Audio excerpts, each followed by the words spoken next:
Mungu hakuumba Shetani. Akiumba huyo anaitwa Devil.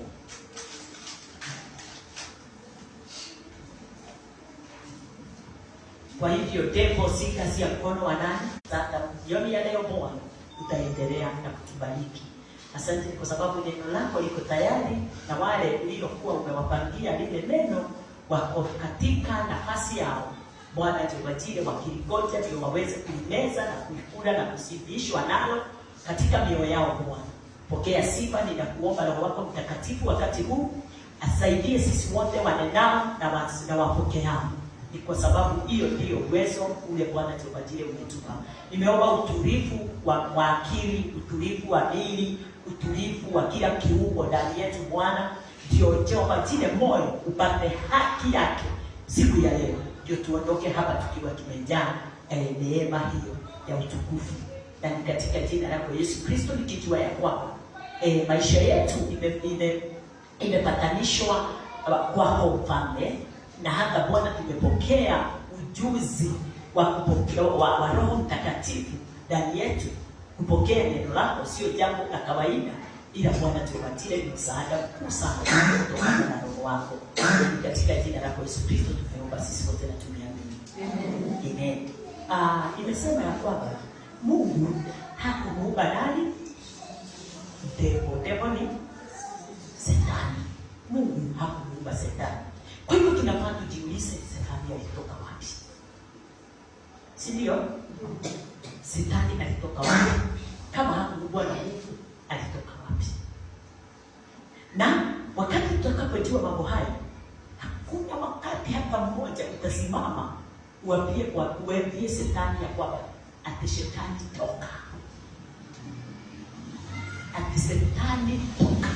Hautamkusa kako. Haleluya. Hautashinda ukijisumbua na kushinda ukipigana na yeye. Utampatia nafasi yake. Sababu kuna kitu wakati tulipoingia Sunday school, kuna kitu kilitiwa ndani yetu. Kama mimi kwangu na sijui kwako. Jambo moja iliweza kuingizwa ndani yangu, na iliingizwa na nani? Na kiongozi. Na kiongozi yule ni kiongozi wa aina gani? Sio kiongozi wa nchi, ni kiongozi pastor. Kulingana na neno sio hivyo, neno linatoka. Bwana asifiwe. Haleluya. Sababu jambo la kwanza, hatukuwa tumeambiwa Shetani hakuumbwa na Mungu.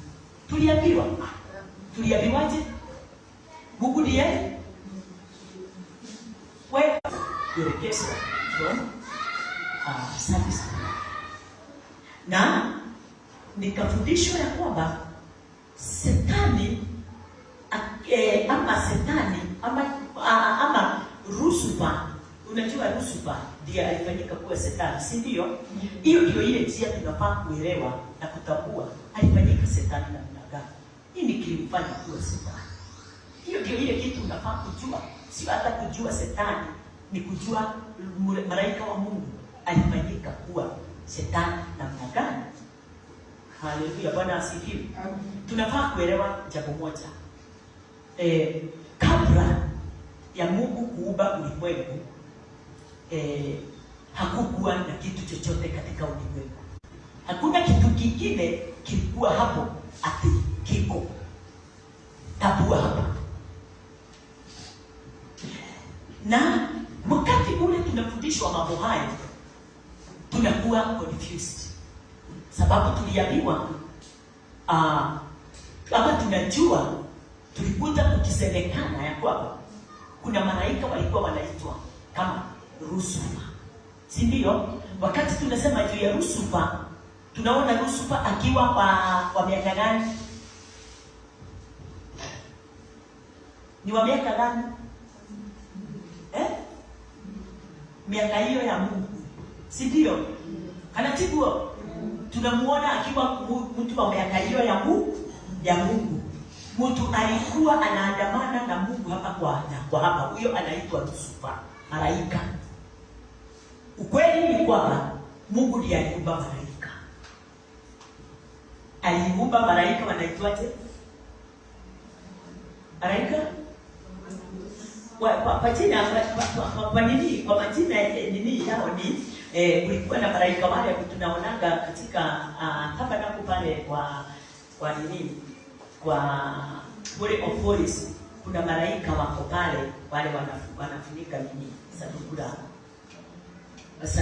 wanafunika sanduku. Bwana asifiwe na Bwana asifiwe. Wengine wanaitwa cherubims, wengine wanaitwa seraphims na archangels.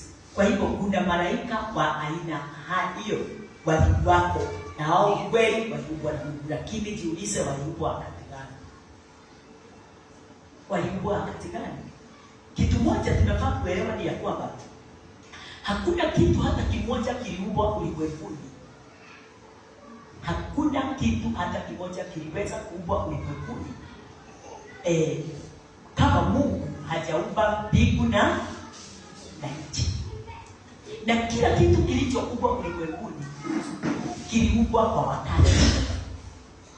Kwa hivyo ni lazima kungekuwa na wakati, kungekuwa na time. Bwana asifiwe. Time gani ya mambo kama hayo? Lazima kungekuwa na time ya kufanya mambo yale, na kwa nini yamefanyika mambo hayo. Bwana asifiwe.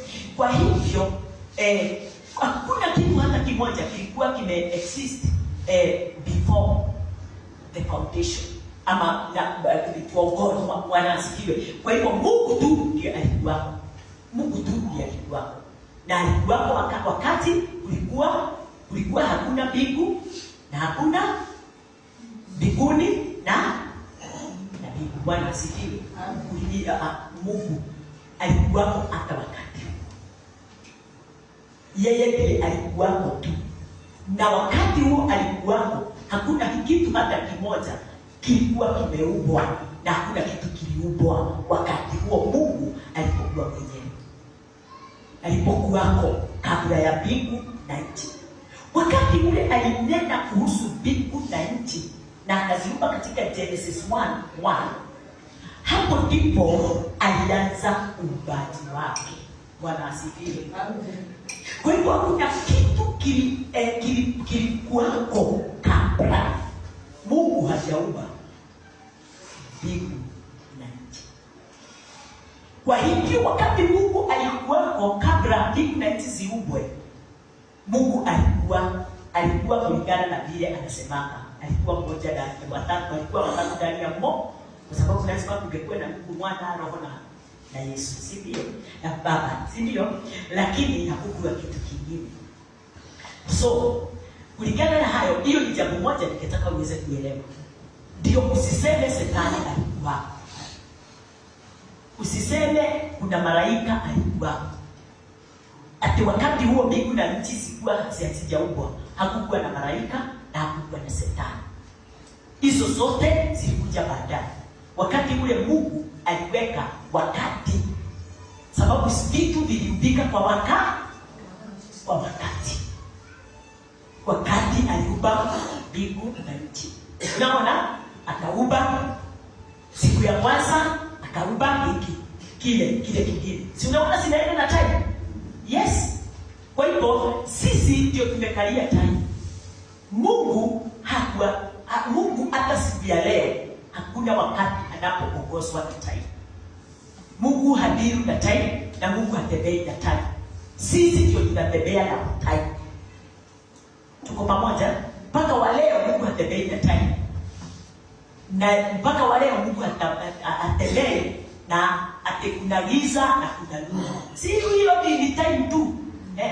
Kuna time ya giza na kuna time ya kufanya hivi na kuna time ya kufanya hivi. Hiyo haexist kwa Mungu. Yaani haiko kwa Mungu. Mungu katika nafasi yake, yeye ni mkamilifu katika ukamilifu wake wote.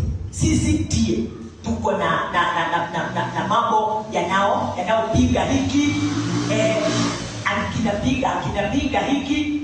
Kwa hivyo kuna mambo yanasimama yanayopiga mambo fulani, lakini yote yanafaa katika nafasi yake. Haleluya.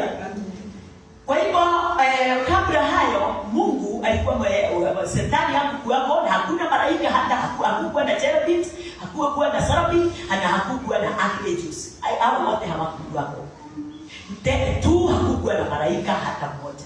Nani huyu anaitwa Shetani? Akina Lucifer walikuja baada, lakini watu wa Mungu kwa sababu ninajua sitaimaliza.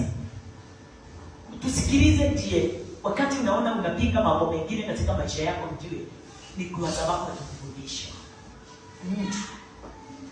Kwa hivyo nothing exists before Genesis 1. Before Genesis 1 hakuna kitu kilikuwa kinaexist. Kabla Genesis 1 haijaandikwa, na huko nyuma kote ni Mungu tu alikuwa. Umesikia? Ya. Kwa hivyo tukiendelea tuweze kujua kwamba God did not make the devil. Kwa hivyo mambo hayo yote tutakuja tukiyajua, tukiyatambua, tukiyaelewa. Lakini wakati huo nilikuwa nimefundishwa Shetani aliumbwa, na Shetani alikuwa pamoja Shetani Lucifer, malaika akina Lucifer walikuwa wanaandamana na Mungu mahali popote. Kweli ama si kweli? Hiyo ndio nilikuwa ninajua. Mimi nilikuwa ninajua Mungu na Lucifer walikuwa hapa kwa hapa, kila saa, kila dakika. Na Lucifer nilikuwa nimeambiwa ya kwamba mimi nika story kangu ninapeana, wewe kako na wewe unajua utatuba siku nyingine. Mimi nilikuwa ninajua ya kwamba Lucifer alikuwa mwimbaji. Wewe ulikuwa unajuaje?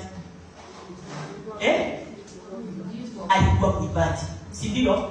Ati wakati wowote akiinuka hivi ajifungue hivi kidogo, nini kilikuwa kinafanyika?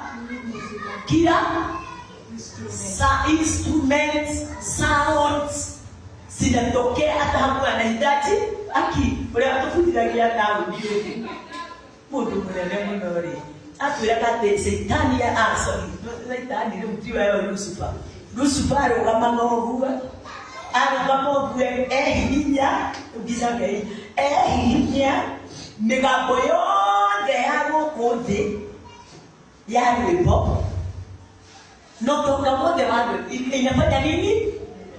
Inatoka wimbo wa ajabu ulikuwa unasikika na Lucifer. Akili yangu sijui kama akili yako ilikuwa inaniambia kwamba Mungu akisikia hivyo, na ndio unaona watu wanaimba, wewe anaimba kwa njia ya kufanya Mungu aweze kuinuka mahali yako, si ndio?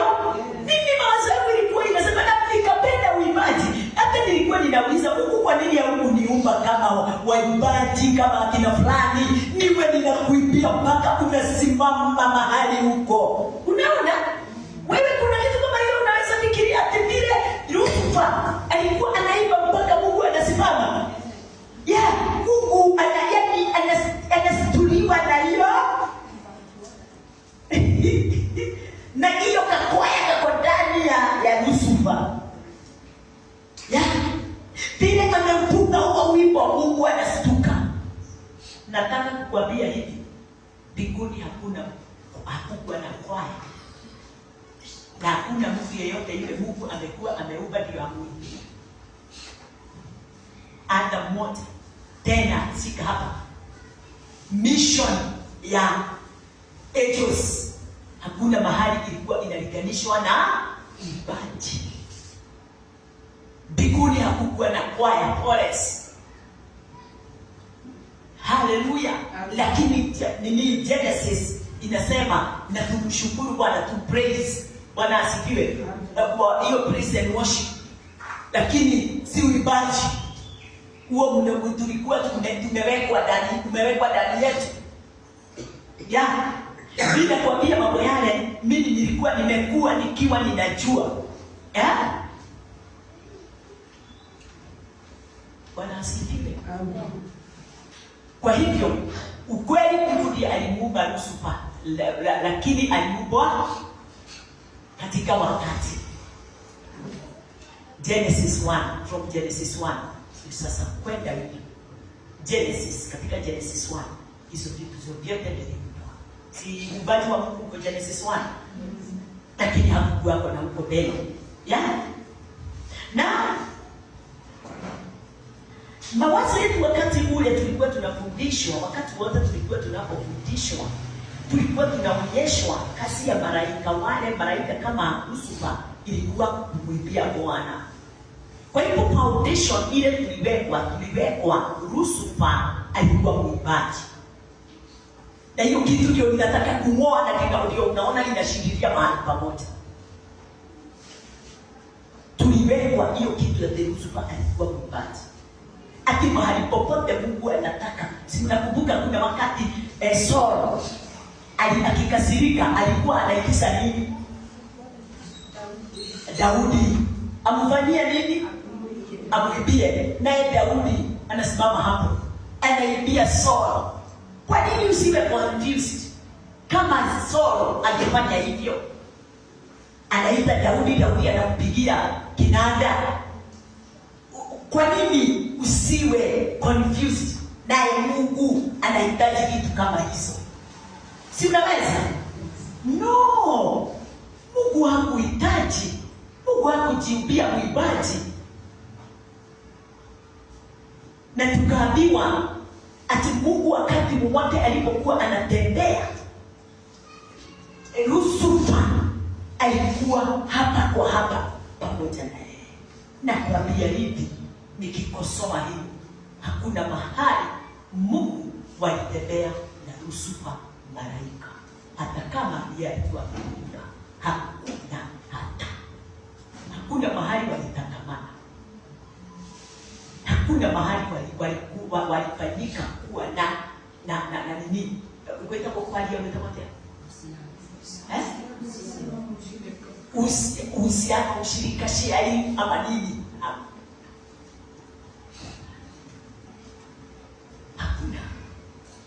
Ndio iko tani mimi alipata atia na niwe wangu bidei. Atia na malaika wake. Atia. Hakuna hata akizunguka mahali popote, akikaa chini, Lucifer hapo. Hicho wakati wowote wa kwaya ikihitajika, anasimama.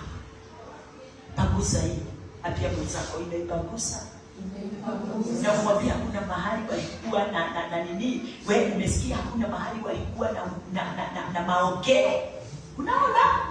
Hakuna. Sababu tutakuja kujua Lucifer alikuwa nani katika maisha ya Mungu, tutajua. Haleluya. Tulikuwa tumeambiwa ni saa yote walikuwa wanainteract. No. Hapana. Kwa fellowship. Ati wakati mwingine lakini mwelewa mambo mali atwekeretwo mata ndio matodo niende nilisikiliza mambo hayo tano kwa kanisa moja kubwa, tukiambiwa na kiongozi ati alikuwa sasa nikiangalia mambo mengine, ukisoma neno linakuambia ukweli, hata unasikia walikuwa wametoa hiyo maongeo yote wapi. Na mimi unajua, hata mimi nimeshahubiri hivi. Nimeshahubiri hivyo. Sababu ilihubiriwa na Baba. Mtu ninaheshimu. Na mtu yule alikuwa anasimama, watu wote walikuwa wanasimama. Nilikuwa nina maheshimu na nikajua ya kwamba hakuna kitu wanaweza kuwa hawaelewi. Hata tulikuwa tunaona kama wametoka mbinguni. Asubuhi tulikuwa tunaona kama wanatoka mbinguni asubuhi wanakuja, alafu wakimaliza wanaenda wanarudi. Tukiambiwa alikuwa powerful kwa ya master. Kwa hivyo hata wakati tunatafuta mtu wa kutuibisa, tunatafuta a powerful and qualified choir master. Yule ataibisa kama Lucifer akimwibia Bwana.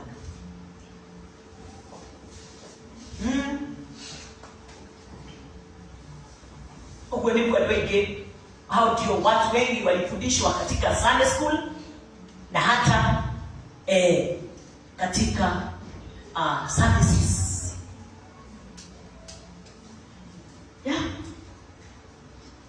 Bwana asifiwe.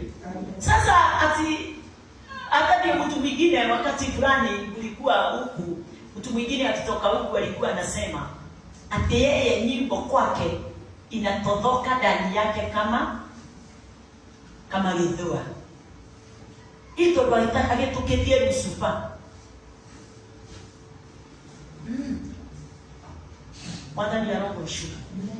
Ndakwira maundu macio nimo ndirenda kuhuria niguo tugithii na mbere na wakati wote tunapoendelea na kujifundisha juu ya nini ya neno la Bwana na kulingana na mapenzi ya Bwana katika maisha yetu, na tukijifundisha juu ya malaika na juu ya vile Mungu alivyokuwa anavyohitaji kila wakati tuweze kuondoa mambo mengine katika maisha yetu. Kanatibu hakukuwa na drum zinatengenezwa huku na watu wa Joa wale wananunua ng'ombe. Hakuwa na kayaba. Shetani alikuwa na kayaba, alikuwa ameubali Lucifer. Hakuwa na kayaba wala drum wala gita wala nini, kila kitu hakukuwa. Na tunafaa kufikiria Mungu, mawazo ya Mungu na tabia ya Mungu ilikuwa gani wakati alipokuwa anatayarisha mambo yote katika ulimwengu. Wakati unasikia praise and worship, usikaweze kufikiria ni uibaji. Abia wewe mwingine, praise and worship si uibaji. Utakuja kujua ni nini, si ndio?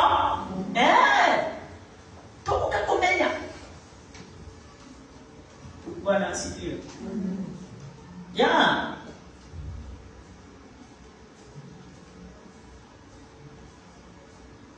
Kwa hivyo hakuna wimbo ulikuwa unatoka ndani ya Lucifer. Shetani anafurahi sana wakati anasikia tukisema hivyo, kwa sababu ndio mnaona uibaji ndio sasa umewekelewa. Si ndio? Watu wanafikiria sasa uibaji ndio uko juu kuliko vitu vyote. Na ndio watu wanapigania uibaji waweze kumuiga Lucifer. Na wajui hata Lucifer hiyo kitu tunasema hajui. Unaelewa hivyo? Hajui kwa sababu yeye mishoni yake haikuwa uibaji. Ilikuwa njia nyingine.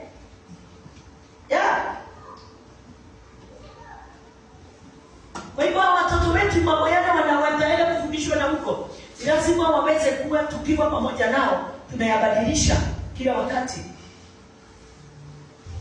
Na mindset yetu nasi iweze kubadilishwa, tuweze kuwa victims ya mambo yale isiyo na msingi katika maisha yetu.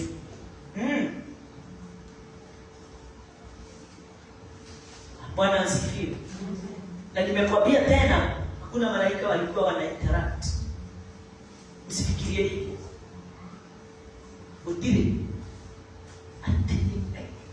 mehamwe hayakete kwa kutiakatie diakatia tuwa kweka akera Lucifer ikara urangitani hiyo ndio kwa raina kama okeka kama sisi ndio ndio kuhuitia.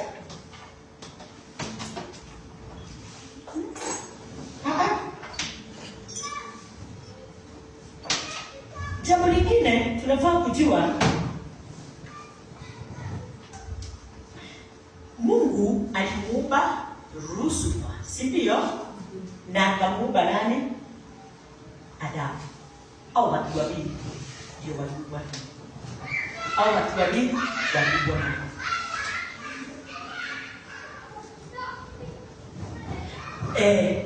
Hivyo tunajua Mungu alimuumba Adamu. Yes, na Mungu ndiye alimuumba Lucifer. Lakini alimuumba Lucifer akiwa nani? Angel. Si ndio? Tujue hivyo. Alimuumba akiwa angel. Yes, hiyo hatukatai. Hiyo iko na walituambia vizuri. Sasa bahati pale sasa iko na confusion tena. Sasa ni wakati ule Mungu aliumba Adamu, kwa sababu hiyo kitu niliambiwa. Wakati ule Mungu aliumba Adamu, nikamuona tukaambiwa alichukua Adam akamweka katika shamba la Edeni. Na ni kweli alimweka.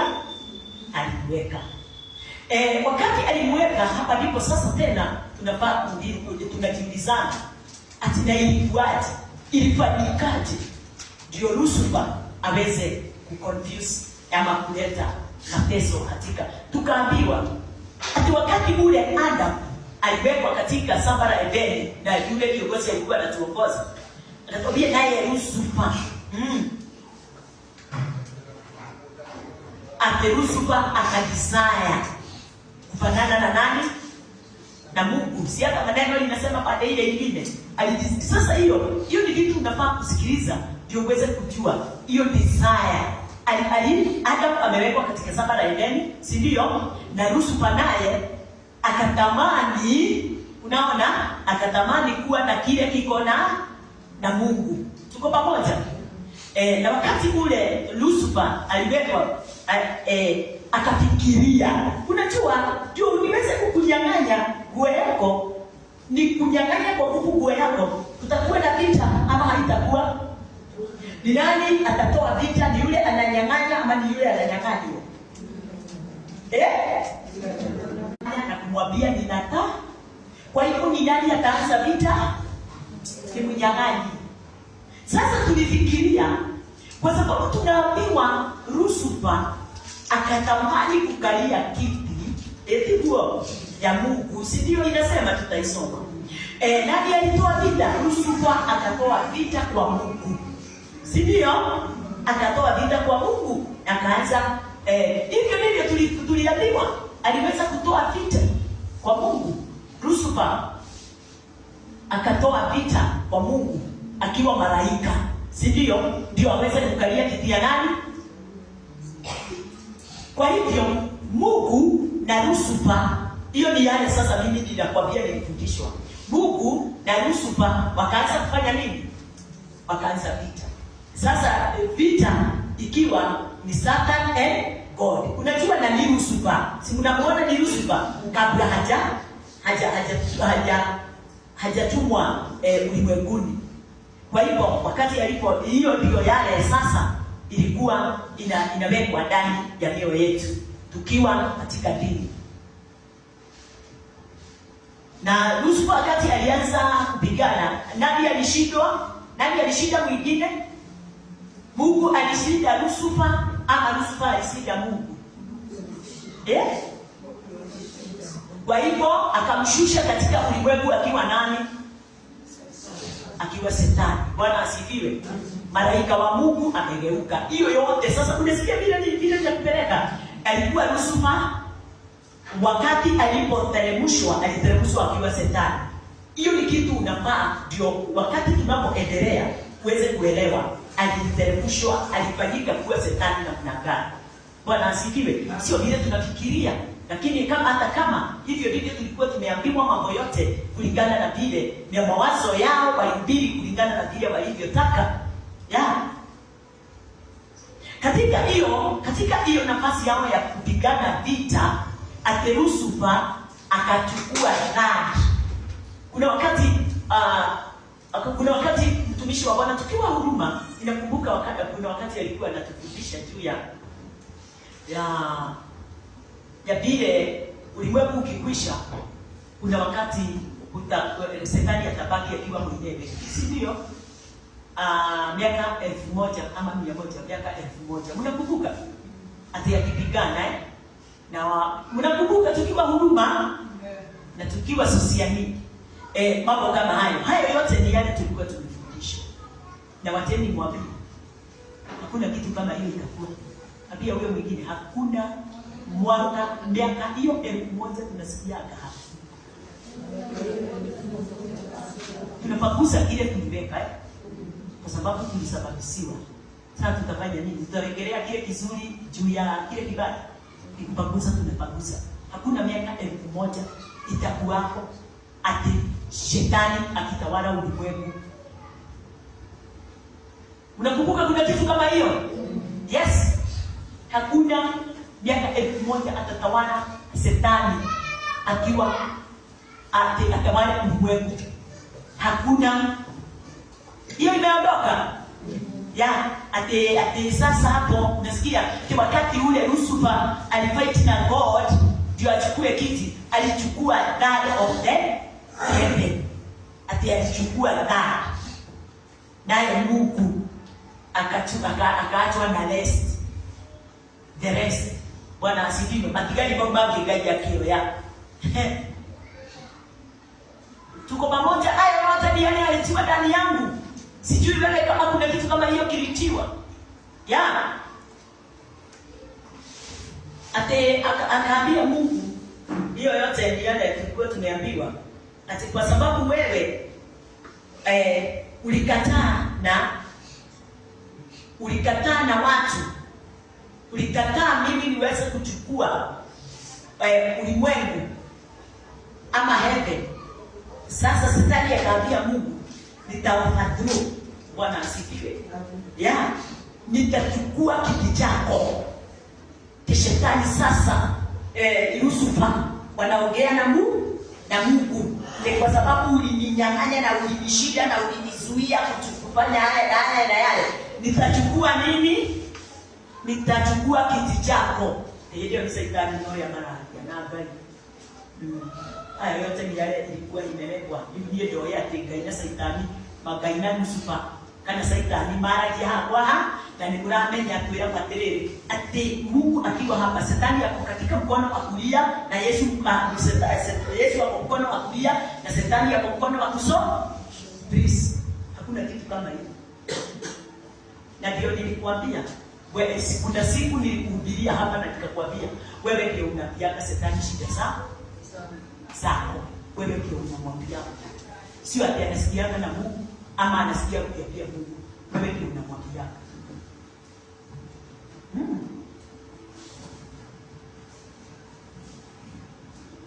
Ati Shetani Lucifer akaambia Mungu, ati nitachukua pati moja ya watu wako. Na wakati alipochukua akakuja katika ulimwengu.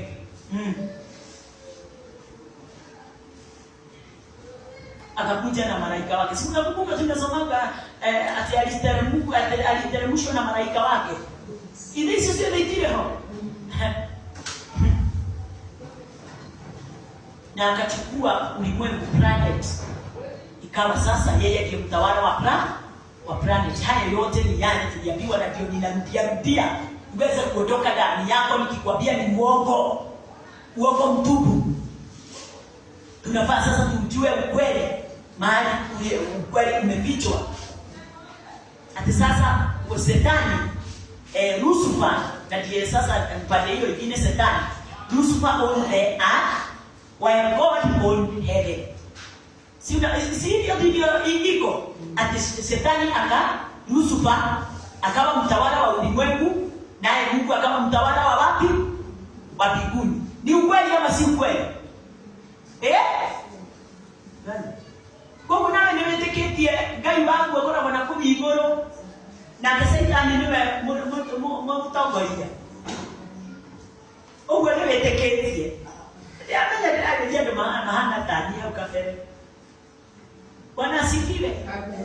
Kwa sababu wakati tunaelewa tunasema ati amechukua mamlaka ya ulimwengu na Mungu amechukua mamlaka ya mbinguni. Si ni kuonyesha ya kwamba ulimwengu wote ni wa Shetani. Hata ni kuonyesha kwamba Mungu hana utawala wowote katika maisha yetu, si ndio? Lakini ni ukweli ama si ukweli? Si ukweli. Mungu ndiye mwenye ulimwengu wote na ndiye mwenye mbinguni wote. Yes, Mungu ndiye aliumba ulimwengu na akaumba mbingu zote. Ukweli kwa pekee hivyo ndivyo watu wengi tunavyojua. Lakini nataka sasa kwanza kukosoa kila kitu. Na hivyo ndivyo hiyo ile picture iko katika our mind. Ndani yetu hiyo ndio ile picture inaotawala ndani yetu. Ati sasa wakati ule Mungu ilifanyika hivyo, tunaonyeshwa ya kwamba Mungu akakaa chini. Akafikiria sasa nitafanya nini? Ndio nimecheza kumchukua mwanadamu katika mkono wa shetani. Si unaona Mungu akakaa chini kujiuliza, kutafakari akijiuliza, nitafanya nini ndio niweze kumchukua mwanadamu huyu alichukuliwa na shetani atoke mkononi mwa shetani. Sasa hapo ndipo tunafikiria, hapo ndipo alisema nitatuma Yesu. Hapana, hiyo yote ni uongo. Hakuna mahali Yesu Mungu alikaa chini kufikiria ati kwa sababu amenyang'anywa na Lucifer, ati kwa sababu amepigana na Lucifer. Hakuna mahali kama hapo. Na hiyo yote sio hiyo ilifanya Mungu aweze kumleta Christ. Elewa hivi, grace. Mungu, Yesu na Roho walikuwako kabla ya mbingu na nchi kuumbwa, ama hawakuwako? Walikuwako. Bwana asifiwe. Walikuwa mawazo yao ilikuwako na mpaka kitabu ya Isaiah 14, lakini hii mambo tutakuja kuyasoma tukiendelea na kule mbele kabisa, lakini kwanza toa Isaiah 14:12 to 19. Rona haraka.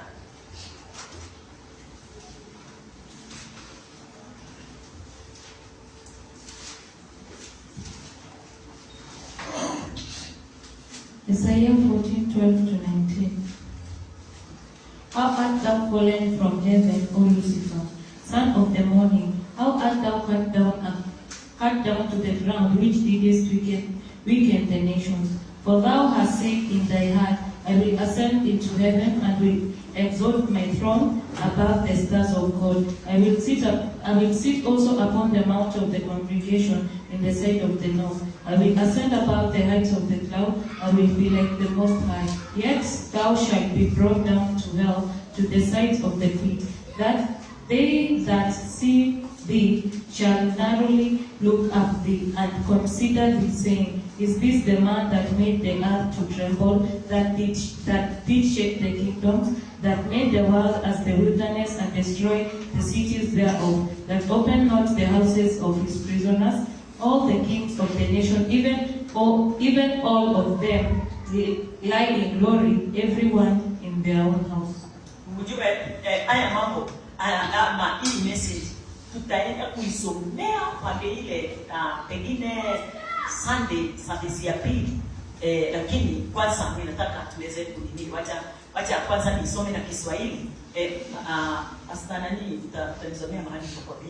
Jinsi ulivyoanguka kutoka mbinguni, ewe nyota ya alfajiri, mwana wa asubuhi, jinsi ulivyokatwa kabisa, ewe uliyewaangusha mataifa. Si unasikia hapo, mataifa imenini huko ndiko tulikuwa tunaambiwa alichukua ufalme wote wa ulimwengu kama wewe ulianguza malaika halafu namba 13.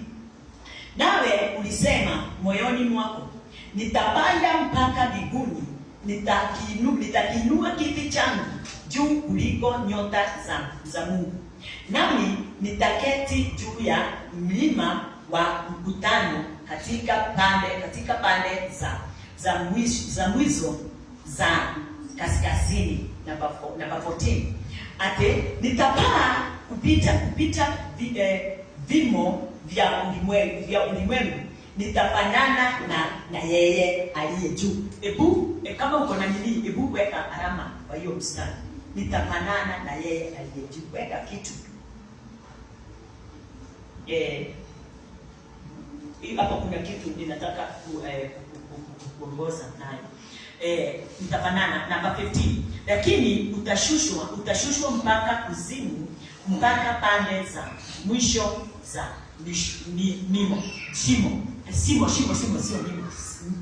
shimo. Kuna kitu moja nikuulize. Kuzimu aliavushwa kutoka mbinguni akashushwa ulimwenguni, si ndio? Kwa hivyo ulimwengu ndio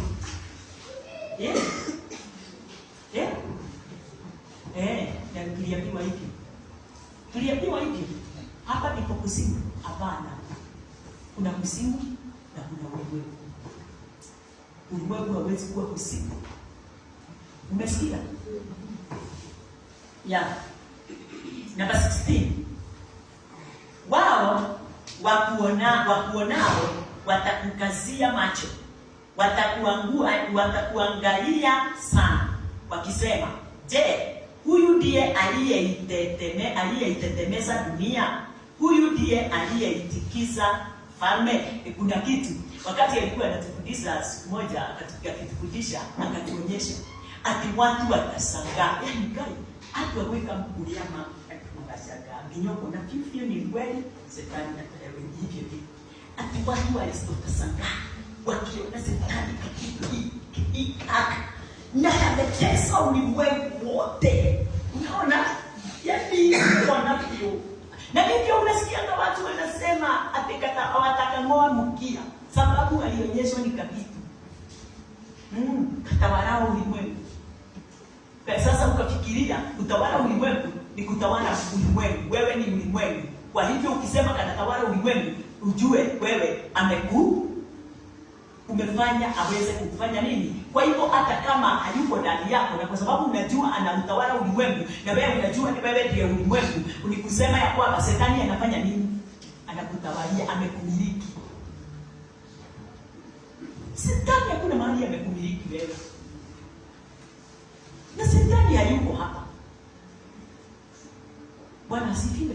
Hapa sio ofisini. Na tena mkumbuke yale mengine nilimwambia sitaingia. Aliyefanya ulimwengu ukiwa akaipindua miji yake. Asiyewafungua wafungwa wake waende kwao. Na 19. Wafalme wote wa mataifa wameshikwa wote kwa heshima, kila mmoja ndani ya nyumba yake mwenyewe. Namba 19.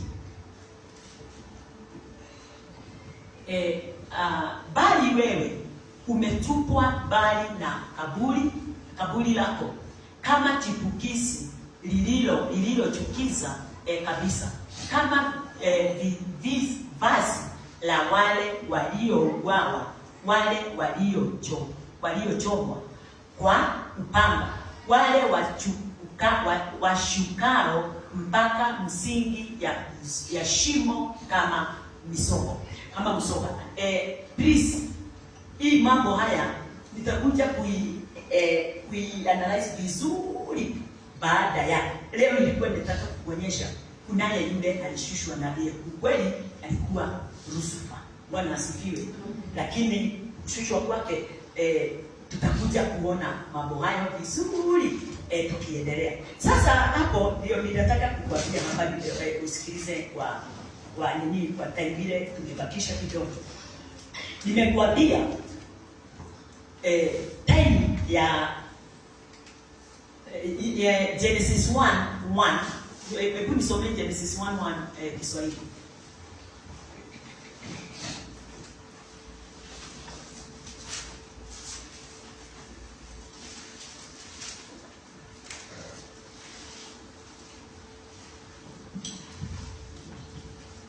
Hapo mwanzo Mungu aliziumba mbingu na nchi. Nayo nchi ilikuwa ukiwa tena utupu, na giza lilikuwa juu ya uso wa vilindi vya maji. Sawa. Ati inasema ya kwamba tukiangalia neno inataka kutuonyesha kwamba kila kitu kilichoumbwa kiliumbwa hakuna kitu kiliumbwa before the foundation. Bwana asifiwe. Kwa hivyo kila kitu kiliumbwa baada ya foundation kufanywa nini? Kuwekwa. Bwana asifiwe.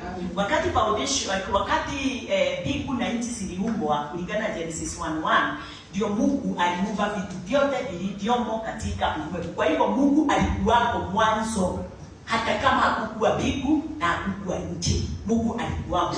Na hakuna kitu kingine chochote kile kilikuwa kimetangulia kabla ya Mungu. So uumbaji ulianza, vitu vyote vilianza Genesis 1:1. Kwa hivyo hapo ndipo unaona sasa akaumba hiyo Genesis 1:1. Na kila kitu kilifunction wakati wake. Kila kitu kiliweza kuwekwa na kukua na utawala katika nafasi yake, na kwa kuna kitu hata kimoja hakikuubwa wakati ule Mungu hakuwa amehakikisha. Bwana asifiwe. Kwa hivyo katika kitabu ya Isaya 14 hiyo tumesoma, Ezekiel 28 usifungue hizo zote, tutakuja tukizisoma baadaye kulingana na mapenzi ya Mungu. Hebu katika kitabu ya Matthew 25:41. Jambo la kwanza tujue Satan alikuwa nani, kwa sababu tunaamini neno na tuamini mawazo. Jambo la kwanza Matthew 25:41, soma Kiswahili na Kiingereza. Matthew 25:41. Then shall he say also unto them on the left hand, Depart from me, ye cast into everlasting fire, prepared for the devil and his angels. Kiswahili. Kisha atawaambia na wale walioko mkono wake wa kushoto, ondokeni kwangu mliolaaniwa, mwende katika moto wa milele aliowekewa tayari Ibilisi na malaika zake. Bwana asifiwe. Mahali aliyowekewa Ibilisi na malaika yake. Lucifer alikuwa nani? Alikuwa malaika wa Mungu, si ndio? Akageuka akawa nani? Satan, na akawa na wafuasi wake. Hao ndio waliteremshwa. Ndio nimesikia neno limesema, Kikuyu sema. Kwa hivyo Satan was an angel of God. Alikuwa malaika wa Mungu. Sema. Hĩndĩ ĩyo nĩakĩra arĩa marĩ mwena wake wa ũmotho atĩrĩ, umai kũrĩ niĩ, inyuĩ mũgwatĩtwo nĩ kĩrumi, ũthiĩ mwaki-inĩ ũtahorekaga, ũrĩa wathondekeirwo mũcukani na araika ake. Kwa hivyo Mungu aliumba Lucifer akiwa malaika. Bwana asifiwe. But ikafika wakati, na tutakuja kuona vile alifika kuwa akawa nini? Jude 1:6. Jude.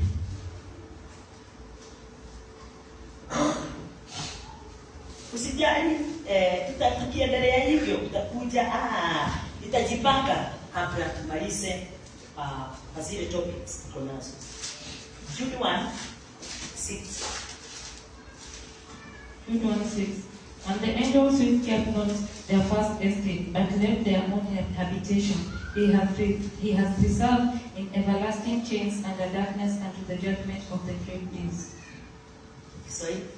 Na malaika wasioilinda enzi yao wenyewe, lakini wakayaacha makao yao yaliyowahusu. Amewaweka katika vifungo vya milele chini ya giza kwa hukumu ya siku ile. Sasa huyo ni malaika anaitwa Lucifer. Wacha tumsikie vizuri na tumsikie na Kikuyu. Na malaika wasioilinda enzi yao wenyewe, lakini wakayaacha makao yao yaliyowahusu. Wameweka katika vifungo vya milele chini ya giza kwa hukumu ya siku ile kuu. Hebu soma Kikuyu. Nao araika arĩa mataigana gũkindĩria ũthamaki-inĩ wao, no gũtiga magĩtiga kũndũ kwao kĩũmbe gwa gũtũũra-rĩ, nĩo arangithĩrĩirie maikarage mohetwo nduma-inĩ na mĩnyororo ĩrĩa ĩtarĩ hingo ĩkohoka, o nginya rĩrĩa cira wa mũthenya ũrĩa mũnene ũgakinya. Si tunaona Lucifer alikuwa nani? Malaika. Na yeye ni mmoja wa yule alitaka kupigania kiti ya Mungu ndio aweze kukikalia. Lakini jambo ya Mungu tukuya na Mungu mmono tukikinyabe. Akapigania kiti ya Mungu ndio aweze kukikalia. Na Biblia inatuambia kwamba wao ndio waliweza kushushwa, si ndio? Pamoja na malaika wao. Kwa hivyo Lucifer aligeuka wakati alishushwa akiwa Lucifer Yule alikuwa ameumbwa na Mungu ama alishushwa akiwa Shetani? Satan. Bwana asifiwe. Na angels wake. Na hii wakati tunaweza hata kuhubiri ndani ya nyumba ya Bwana, tunaweza sema hivi. Mtu ameingia katika ufalme wa mbinguni, halafu akachokezwa na ufalme, akatoka akaenda kufanya ya ulimwengu ama akarudia sheria. Bwana asifiwe. Kurudia sheria, si malaika ameacha nafasi yake.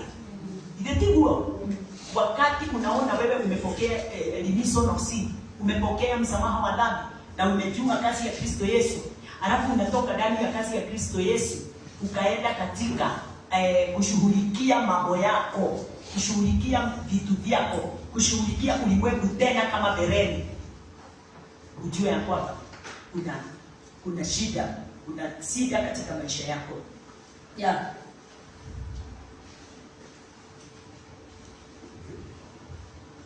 Kuna malaika walikuwa mahali, niulize swali. Kuna malaika walikuwa mahali kabla ya mwanadamu kuumbwa? Kuna malaika alikuwa mahali kabla ya Mungu kuumba mwanadamu? Yes or no? No. Hakuna mahali malaika fulani alikuwa amewekwa kabla ya mwanadamu kuumbwa. Bwana asifiwe. Kwa sababu kuna kile tutakuja kukitambua baadaye tukiendelea. Bwana asifiwe. Kwa hivyo mwanadamu na malaika wote waliumbwa. Na hakuna ati malaika aliumbwa kwanza ndio mwanadamu aweze kuumbwa. Tuko pamoja? Ati ama mtu akaumbwa kwanza ndio mwanadamu aweze. Tutakuja kuyatambua yote kama vile inavyoenda.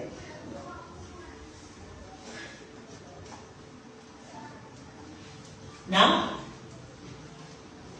Mungu, na kuna mahali angels wanafanya kazi mahali pale mwanadamu anafaa kuwa anafanya kazi.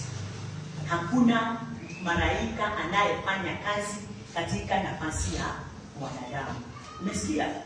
Hakuna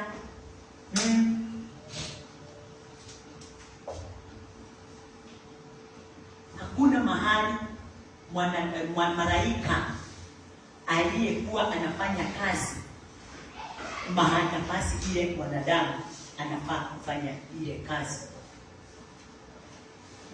Kwa hivyo mwanadamu amesimama katika nafasi yake na malaika amesimama katika nafasi yake. Alafu kitu kingine ningetaka tuweze kujua kulingana na Bible, tunafaa tuweze kuelewa ya kwamba malaika na mwanadamu ni nani aliumbwa kwa ajili ya mwingine. Bwana asifiwe. Lazima tujue hivyo. Malaika na mwanadamu ni nani aliumbwa kwa ajili ya mwingine, ndio tuweze kuendelea tukijua na kuelewa mambo yote vizuri katika kwa neema hii Mungu ametupa.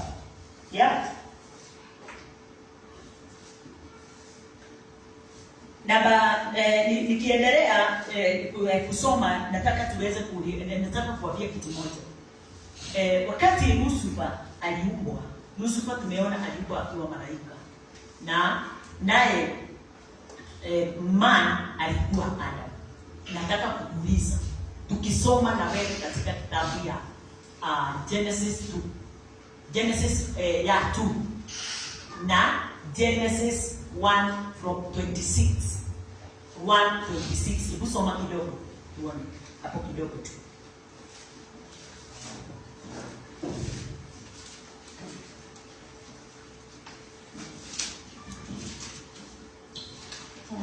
Genesis 1:26. And God said, let us make man in our image, after our likeness, and let them have dominion over the fish of the sea, and over the fowl of the air, and over the cattle, and over the earth, and over every creeping thing that creepeth upon the earth. So Mungu akasema, na tumfanye mtu kwa mfano wetu, kwa sura yetu, wakatawale samaki wa baharini na ndege wa angani, na wanyama wa nchi yote pia, na kila chenye kutambaa kitambaacho juu ya nchi. Sawa, kuna kitu moja ningetaka tulisane hapo. Mungu amemuumba mwanadamu, si ndio? Amempa mamlaka, hajampa mamlaka. Amempa Lucifer, malaika mamlaka, ama Shetani mamlaka, ama amempa mwanadamu mamlaka? Amempa mwanadamu mamlaka. Kwa hivyo mamlaka yote ilikuwa juu ya nani? Ya malaika ama ya mwanadamu? Mwanadamu akiwa nani? Mwanadamu akiwa nani? Adam. Bwana asifiwe. Akiwa Adam, yeye ndiye amepewa mamlaka. Sasa hapo ningetaka ujiulize, mamlaka ilitokaje kwa Adam ikaenda kwa Musa? Ujiulize, mamlaka ilitokaje kwa Adam ikaenda kwa Musa? Kitu kingine sija kujibu ya nilikuwa nataka mama Samu tusomee kwa mstari.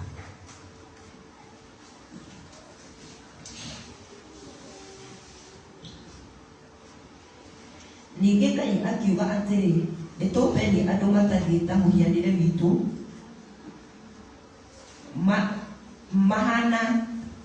mahanaine na ithuĩ, nao maathage ciũngũyũ cia iria-inĩ, na nyamũ iria irĩ na njoya cia rĩera-inĩ, na nyamũ cia magũrũ mana, na nyamũ ciothe cia gũkũ thĩ, ona gwata kanyamũ o gothe gatambi karĩa gatambaga thĩ. Kulingana na neno tumeona kuna mamlaka ilipeanwa kwa nani? Kwa Adam, kwa mtu, si ndio? Alipewa mamlaka. Na ukumbuke katika Genesis 1, Genesis 1 1, 2 and 3, wacha nisikanishe hivyo hata kama sana sana ni 2. Inasema ya kwamba nchi ilikuwa ukiwa. Ilikuwa ukiwa, utupu, na kwa hivyo hakuna kitu kilikuwa kiko katika ulimwengu, kiko katika ulimwengu. Ilikuwa kitu chenye hakuna, nothing. Ilikuwa nothing. Kwa hivyo hakukuwa na kitu chochote kile kilikuwa kimeshaingia katika ulimwengu. Kwa hivyo hakukuwa na malaika, hakukuwa na Satan. Ni Mungu tu alikuwa yule aliyekuwa ameumba, na hata kabla aumbe alikuwa hata mbeleni, Mungu tu. Kwa hivyo wakati tunaposoma hivyo tunakuta ya kwamba naye wakati Adam aliumbwa alipewa mamlaka yote iweze kuwa katika mkono wake. Na wakati alipopewa mamlaka hiyo ikawa mkononi mwake, kuna kitu kilifanyika. Neno linatokea kwamba Mungu alimuumba Adam. Bwana asifiwe. Unaona? Mungu amemuumba nani? Adam. Mungu hakuumba Satan. Na kwa sababu Mungu hakuumba Satan, nini kiliumba Satan? Ni jambo moja. Wakati Adam alipewa mamlaka, wakati ule sasa Genesis 3 walifika, wakati walikaa chini na ile inaitwaje? Yule serpent, si ndio? Wakati serpent alikuja kumnenea Adam, wakasikizana wakiwa na Eve na nani? Na serpent. Wakati waliposikizana, alipokea moyo wa nani? Wa serpent. Unaona? Na serpent alikuwa nani? Yule serpent ni nyoka, lakini yule nyoka nani alikuwa ameomba nafasi ndani yake? Satan. Lucifer sasa akiwa Satan, si ndio? Kwa hivyo nani alimpatia Lucifer nafasi ya utawala katika ulimwengu? Adam.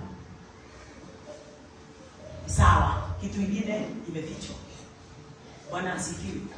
Adam wakati alipokuwa katika ule utawala, Biblia inatuambia kwamba ate Lucifer alitamani kukalia kiti ya Mungu, si ndio?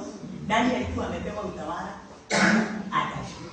Kwa hivyo Lucifer akiwa sasa ndio akuja afanyike kuwa Satan, alitamani kukalia kiti cha nani?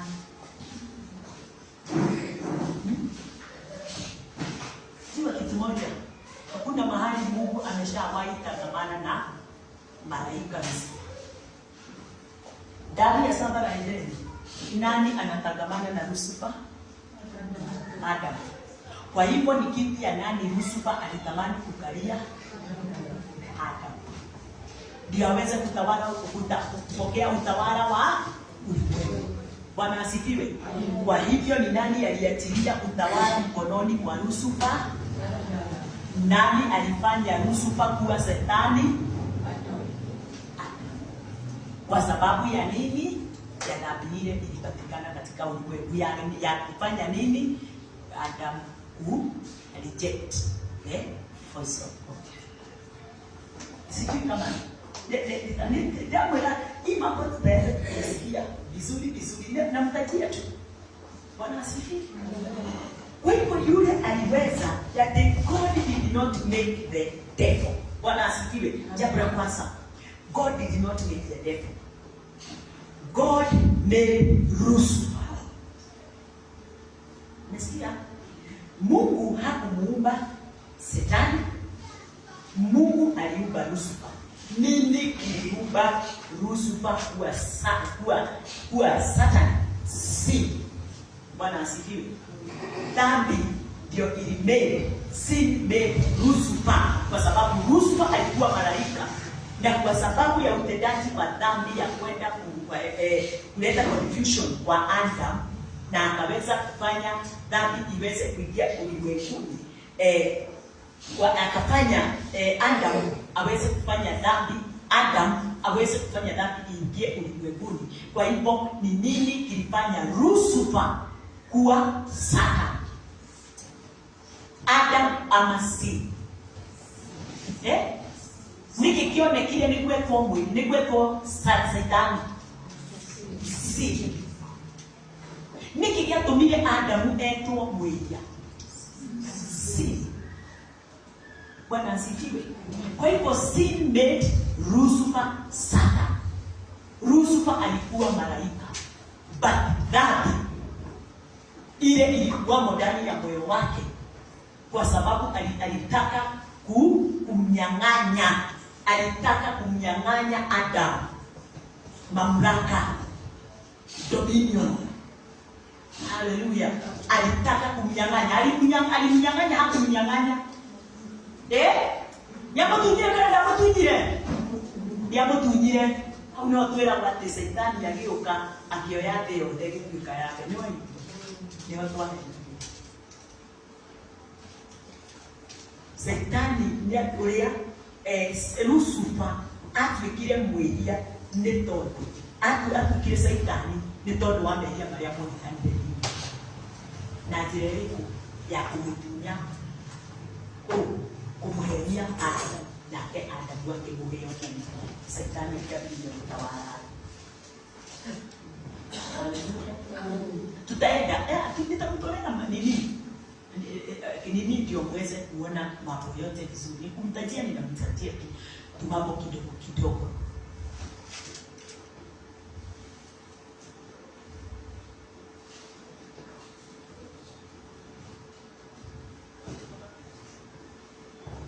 Kwa sababu wakati wote tunasoma neno, tunafaa kuwa na scriptures. Kwa sababu scripture hiyo iko na authority ya kutuonyesha yale iliyokuwa inaendelea.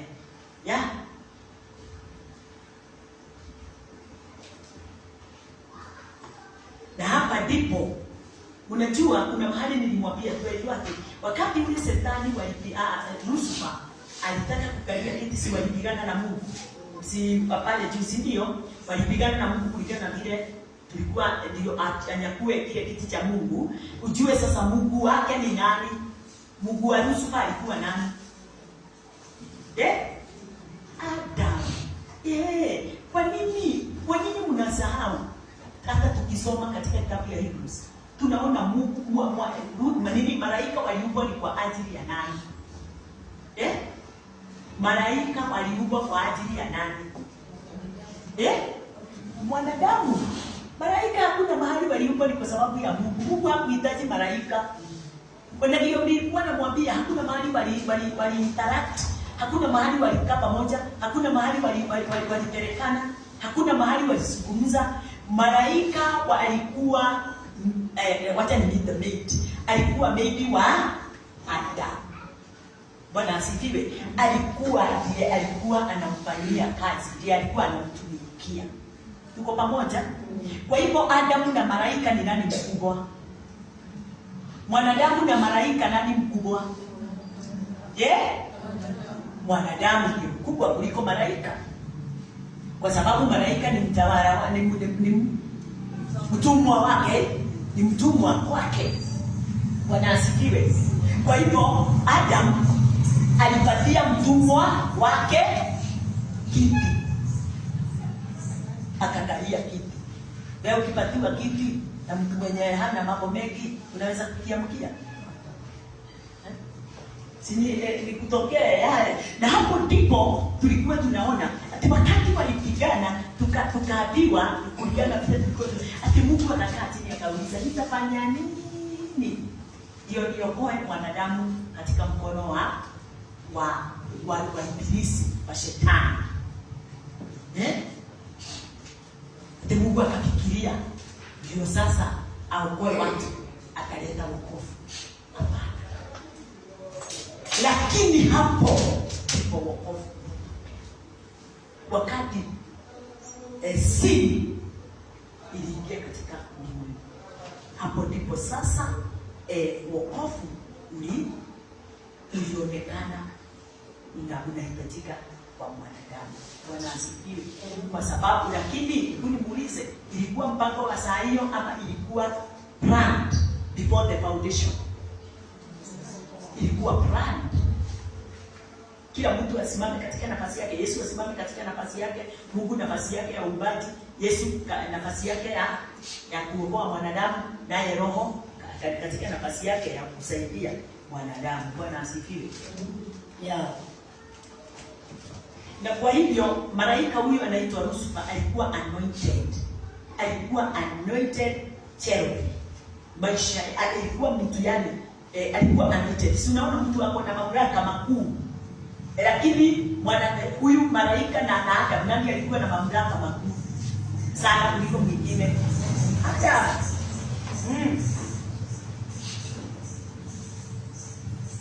Alikuwa perfect. Huyu cherubim, huyu malaika alikuwa perfect until iniquity was found in him.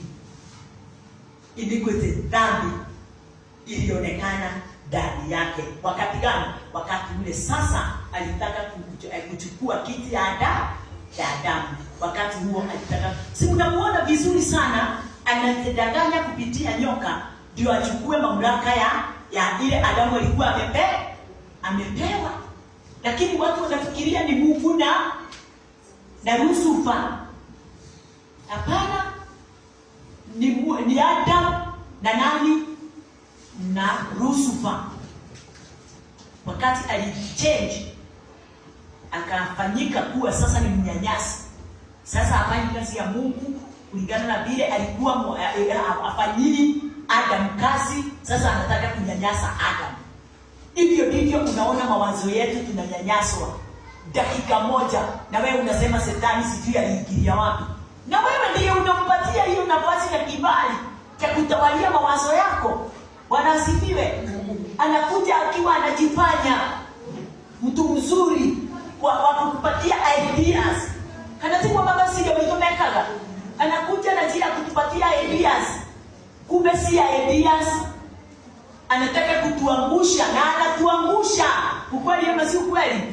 Anajaribu kuleta haya, anakukunja moyo hata ukiwa ndani ya Kristo. Anajaribu kuleta mambo ya kukuvunja moyo. Na wewe kwa saingine unaikubali hiyo mambo ya kukuvunja moyo. Na unakaa chini unaianalyze. Na unaona kama ni ukweli.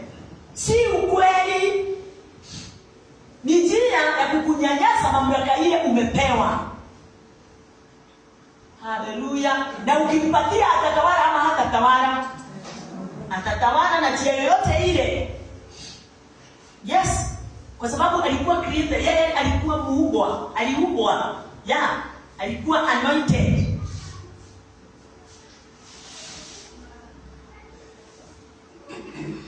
Kwa hivyo Satan hakukuwako kabla ulimwengu haujaumbwa.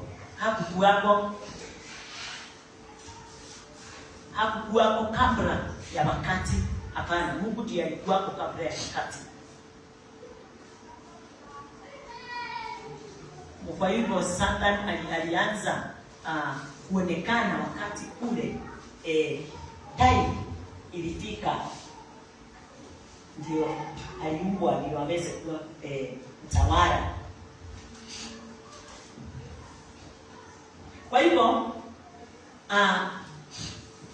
nini mwanguko ama fall of Lucifer ilikuwa imewekwa wapi? Kuanguka kwa Lucifer kulikuwa kumewekwa wapi? Unafikiria kurudi nyuma ama Lucifer kutoka katika kuwa angel na kuingia ndio aweze kuitwa Satan, ilikuwa imefichwa wapi? Ndani ya shamba la Eden. Alikuwa kuuliza Lucifer aliumbwa akakaa mbinguni ama aliwekwa katika shamba la Eden? Wakati Lucifer aliumbwa aliwekwa katika shamba la Eden. Nani mwingine alikuwa katika shamba la Eden? Adam. Au ndio tu walikuwa wanatangana. Bwana asifiwe. Kwa hivyo kuanguka kwa Lucifer kutoka katika kiti chake cha umalaika kilikuwa kimefichwa wapi? Katika Eden. Huko Eden, huko ndiko alichukua alifanyika kuwa alichukua mamlaka, alipoteza mamlaka yake ya kuwa mamlakini angel. Na sisi ninajua tunapotezanga hata sisi mamlaka yetu ndani ya nyumba la Bwana wakati tulikubali utawala wake uweze kutawala ndani yetu. Bwana asifiwe. Kwa hivyo alianguka. Leo nataka kufunga na jambo moja hapa. From Mungu akitusaidia concern, tutaingia katika kitabu la Hebrews ndio tuone mambo vizuri yale nimemtajia kidogo. Tuendelee na kuiona. Mimi nataka uweze kuelewa shetani ni nani. Uache kuwa unafukuza shetani katika maisha yako. Hata usiwe na nafasi ya kusema shetani toka. Haiko. Tumuone shetani na njia. Tuone kazi yake na njia nyingine katika maisha yetu. Ndio tuweze kujitambua sisi ni akina nani. Haleluya. Kuna mahali mliona mitume wakiambia shetani toka. Tunasoma Biblia kwa ndio maana shetani nyuma. Ya, ndio nikata. Uli adua ya ndio kwa maana mengi mimi na ndio kwa kwa ndio kuje tukiwa tunaangalia yote. Biblia ndio inafanyanga tuweze, yani wakati tunaposoma tukisoma, wakati tunachukua scriptures tunazisoma, ndio zinafanyanga tuweze kuwa na understanding ya mambo yale yaliyofanyika. Tuseme ni kama wakati huo wa shamba la Edeni, Adam na Lucifer, ilifanyika na namna gani, alijificha na namna gani. Haya yote tutakuja kuyaona na tutakuja tujifundishe pole. Kwa vile tu tunaenda tukisoma neno kila wakati, utajikuta mambo yote imejipanga ndani yako. Yeah. Na kitu kingine ningetaka uweze kujua, sin haikuingia katika ulimwengu by Satan. Dhambi haikuingia ulimwenguni kupitia Satan. Tena hivyo, dhambi haikuingia katika ulimwengu kupitia Satan. Sin entered in the world by Adam. Ya kwanza, sin did not enter in the world by Satan. Sin entered in the world by Adam. Because Adam was in dominion. Kwa sababu Adam ndiye alikuwa katika dominion in the earth. Yeye ndiye alikuwa katika mamlaka. Bwana asifiwe. Yeye ndiye alikuwa katika mamlaka.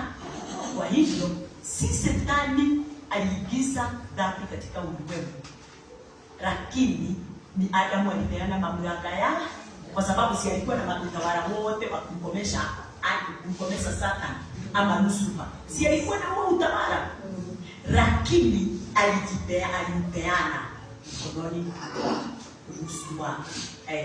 Lucifer Satan. Bwana asifiwe. Kwa hivyo mawazo ya Adam ndiye hakuweza kuwa katika nafasi yake, hakushikilia nafasi yake vizuri. Hivyo ndivyo tunapeanaga mawazo yetu kwa Shetani anatawalia, lakini sio Satani alikuwa na shida, lakini ni nani amefungua mlango? Ni mimi. Bwana asifiwe. Na ukifungulia ile unafungulia, si lazima aingie. Hakuna njia yoyote ile dhambi ingeingia katika ulimwengu. Bwana asifiwe. Kama Adam hangekubalisha. Kwa hivyo iliingia ulimwenguni kwa sababu Adam alikuwa in charge. Adam was in charge. Kwa hivyo yeye ndiye alifanya dhambi iweze kuingia.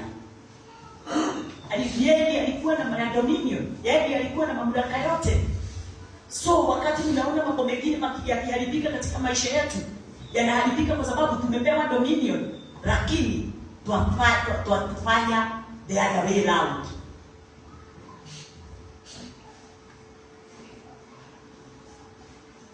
Na tunafaa kuelewa ya kwamba na tuangalie pamoja, Satan alikuwa Lucifer. Umesikia? Kwa hivyo Lucifer alikuwa malaika. Baada ya kuwa malaika akageuka akawa Satan. Aligeuzwa na nini? Na siri ile ilipatikana ndani yake. Bwana asifiwe. Na hiyo siri ni nani ilisababisha iweze kuwako? Adam. Mbona tolea Hana? Mbele tunaona Adamu na nyoka. Etiko Adamu na Satan na serpent. Sasa tumeongezea mtu mwingine. Na ni lazima sasa wakati tutakuwa tukiendelea, tutaweza kuona ni nani alikuwa, na tunaona hata sasa hivi ate yule alikuwa na uwezo na nguvu ya kuzuilia mwanadamu asiweze kutoka mkononi mwa Mungu. Ni nani?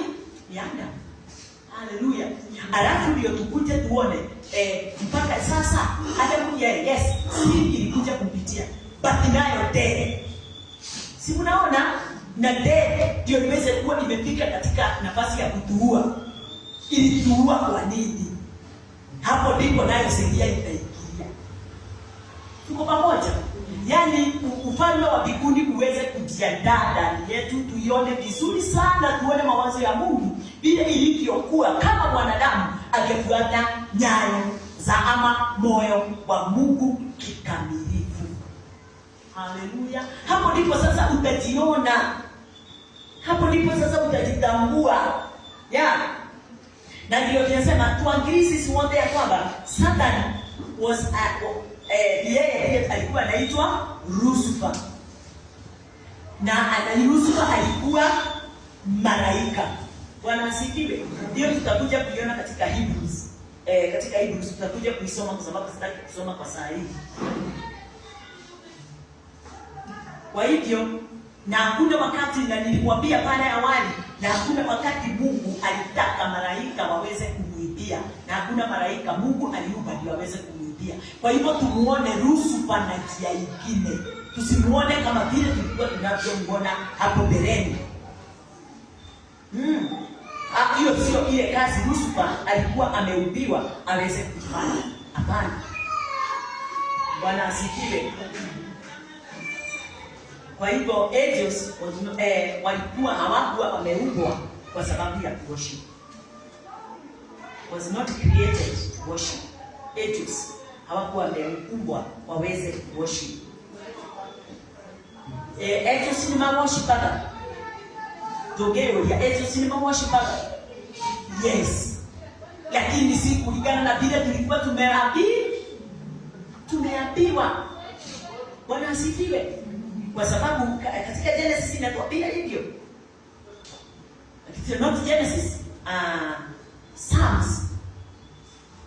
Hiyo tutaisoma wakati huo mwingine, ndio tuweze kuona mambo hayo yote kulingana na vile inavyojipanga katika maisha na katika kazi ya Mungu ndani yetu. Sitapita hapo kwanza.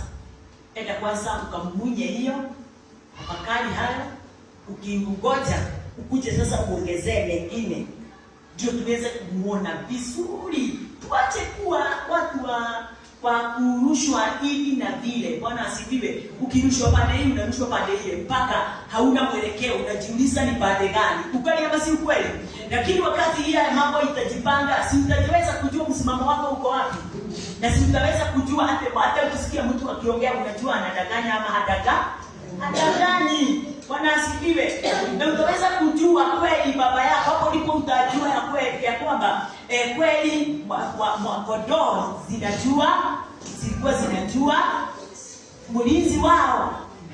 Na wewe utaweza kujua sauti ya Mungu wako vile inavyonena na vile inaendana na ni sauti ya aina gani. Tuko pamoja? Ndio watu wakikuja kudanganywa na huku ndio wanyanyaswe, wewe usiwe mmoja wa wale watasimama katika kunyanyaswa.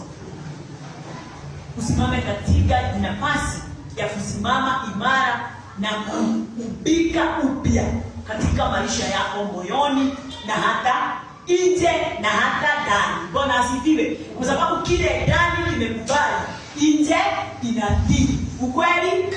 Na nje na ndani ikikubali, nje itii. Hakuna wakati wewe utakomeshwa na kile yote yule anataka kujiinua katika maisha yako. Haleluya. Ataongea na wewe utamcheka tu. Ataongea na wewe utatoa script. Ataongea na wewe mwambie. Na ninajua, nafikiri neno ninaona kama ninasema hivi hata kama wewe kwani wewe ukimsamsa, si ndio? Umuonio ndoge ona gerege doe utumiage na ndoge mweru. Mwathani arogoshwo. Nikio turendo tumenye niko tutiga guthie tugitangagwo na guku ni ani. Ya mjio haria marugama. Na yokendo kwenda kurugo matinde tahau ni hajaka wakuone ni mundu rakuhenia na wapende kumurutira nguvia ukiuga na ngoro yangu taya niyo twendaga ino niyo ma ndio oegesefu tole tuturia hegese tutia hegeso miaka mingi naliuma. Kristo ametuletea ukweli, ndio tusimame katika ukweli kabisa ule tunafanya. Simameni.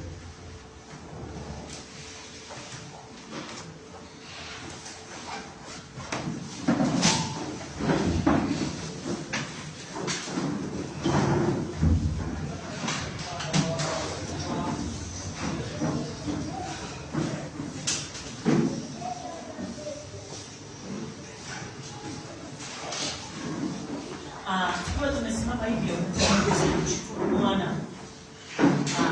Kumwambia Bwana asante kwa sababu ya kufanya tukaweza kutambua ukweli katika maisha yetu. Bwana asifiwe. Tulikuwa katika kifo na sasa tuko katika nini? Tulidanganyika na tukanyanyaswa ukweli.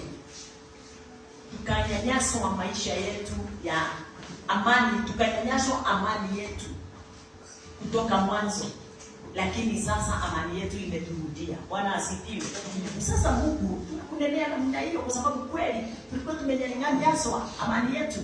Tulikuwa ukweli wetu umechukuliwa. Tulikuwa nafasi yetu imechukuliwa.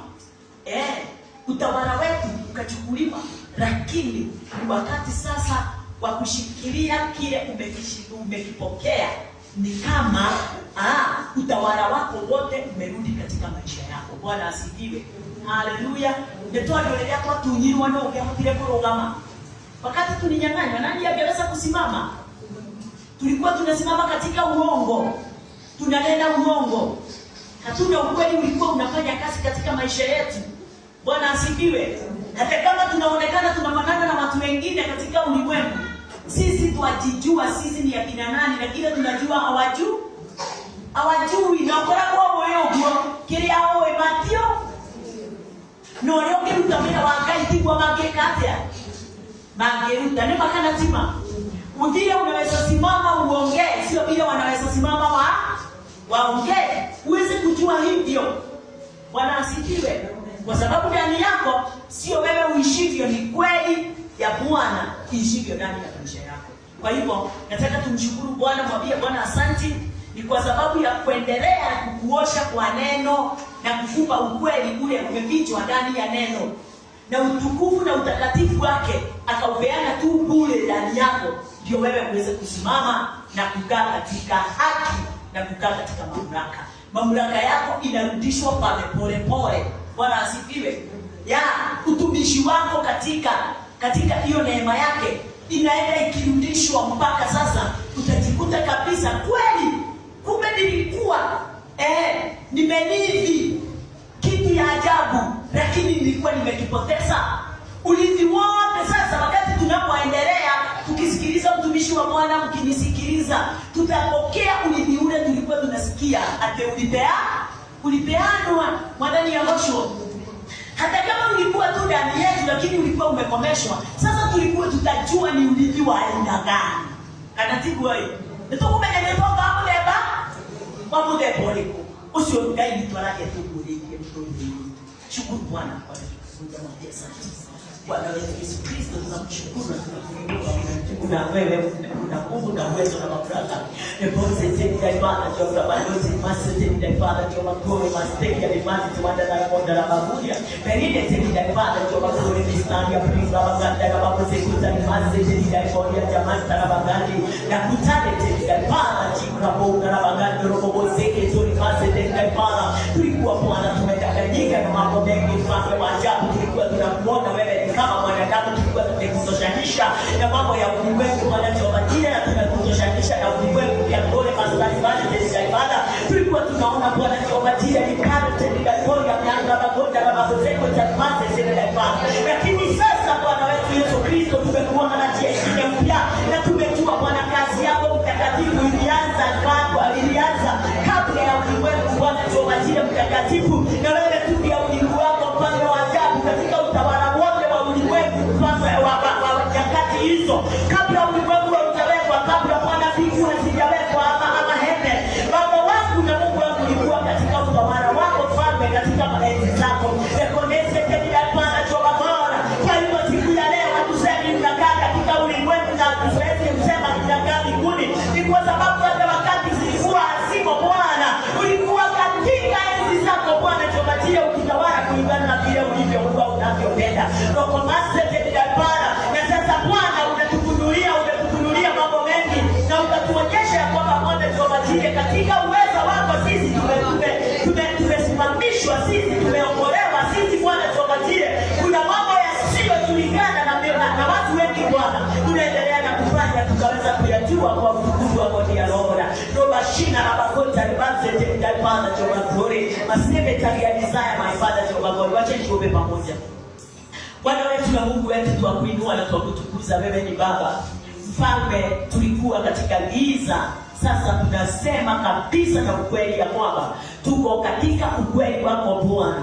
Umetuosha katika neno Bwana, mioyo yetu Bwana tuobajile mama, jicho letu ya rohoni likafunguliwa, masikio yetu ya rohoni ikafunguliwa. Sasa Bwana tutakabua mambo Mfalme upya kulingana na vile tumefundishwa na mtumishi wako Jehova. Wewe umetufanya kuwa watu wapya Mfalme kupitia neno lako Jehova, na sasa Bwana maisha yetu imebadilika. Sasa hatutumii mwili tena Bwana, tuwatumia roho Bwana tuobajile, ni kwa sababu walio katika roho ni wa roho na walio katika mwili ni wa mwili. Sisi tumetoka katika mwilini, sasa tumeingia katika rohoni, na mambo yale yote Bwana ya kujao katika maisha yetu Mfalme ni mapya kila siku Bwana tuobajile, na kutambua yale yote Bwana yalikuwa yamepangwa kabla ya msingi wa ulimwengu kuwekwa, Mfalme wa ajabu na wewe mtakatifu. Na sasa tumeiona wakati ule ulimwengu uliwekwa Bwana tuobajile, heaven and earth. Baba tunaona chochote ulichokiumba Bwana Mfalme kiko katika Genesis 1 Mfalme. Haukuumba Satan my redeemer, glory must have tabia desire. Ulimuumba Lucifer Bwana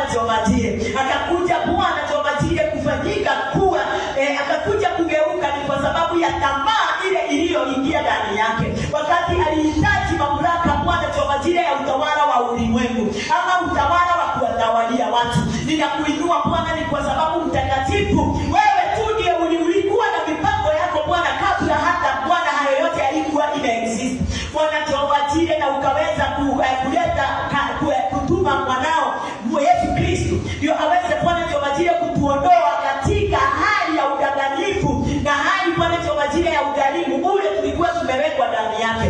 Asante Mungu wetu, mfalme wetu Jehova Jireh, ni kwa sababu haya yote unaendelea na kutufundisha kupitia watumishi wako Jehova. Tunaendelea tuna kuyatambua na kujiwekea ndani ya mioyo yetu, tukijua ya kwamba sisi mfalme wa mbinguni ni wetu mfalme, tukijua ya kwamba mamlaka yote Bwana Jehova Jireh tumeyarithi, tumeyapokea kupitia Kristo Yesu. Yule aliweza Bwana Jehova Jireh kuondoa na kung'oa na kuharibu na kuua yote yale yalikuwa Bwana Jehova Jireh ilikuwa imejileta kwa njia isiyo njia ya kawaida. Bwana wetu Yesu Kristo, neno lako linatuambia Bwana ya kwamba chochote haujakipanda kitang'olewa, na chochote umekipanda mpaka mwisho wa dahari kitakuwa Bwana Jehova Jireh kimesimama na hakuna wakati kitaweza kuondoka. Na hiyo sio kingine tu, ni neno lako Bwana Jehova Jireh, lile hakuna mtu awezaye kuliondoa wala kulitoa wala kulivunja. Ni kwa sababu neno lako ni wewe Kristo Yesu. Katika maisha yetu tukikuamini, hali zetu zote Bwana Jehova Jireh na maisha yetu yote Bwana inaleta upya katika maisha, unaleta upya katika maisha yetu. Tutakuinua wewe Bwana Jehova Jireh wakati wa siku ya leo tukienda manyumbani. Tunafurahi Bwana Jehova Jireh ni kwa sababu ukweli umeshapangika ndani yetu. Neema yako Bwana tumeshayapokea. Bwana wetu, uzima wako Bwana unaishi ndani yetu. Asante ni kwa sababu Bwana yote yale mfalme yanayohitajika tuweze kuyatambua, utatutambulisha kupitia watumishi wako, na tutakuwa na hekima kubwa Bwana Jehova Jireh, na hata hatutaogopa ni kwa sababu uoga wote Bwana umeondolewa na neno lako Bwana Jehova Jireh. Hatutakuwa Bwana Jehova Jireh na magonjwa, ni kwa sababu Bwana yote yamemalizwa nawe katika uweza wako mfalme, na ni katika jina lako Yesu Kristo akienda kujitolea Bwana. Thou Lord Jehovah God, wacha Bwana tufanye haya yote kama watu wamebarikiwa, na kama watu wanajua ya kwamba hatufanyi ndio tuweze kuinuliwa wala kubarikiwa, kwa sababu tumeinuliwa na hata baraka zote tunazo katika mikono yetu Bwana, na ndio tutafanya tukaweza Bwana Jehova Jireh kusimama katika mwanya wa kufanya hayo yote kwa uweza wako. Mungu wetu na Baba wetu mfalme, wacha neno lako Bwana liendelee na kuendelea na kuwafikia wengi kupitia Bwana Jehova Jireh matoleo yako yale tunaendelea Bwana na kuyatoa kwa uweza wako na kwa nguvu zako, na ni katika jina lako Yesu Kristo tumeomba sisi wote na tumeamini.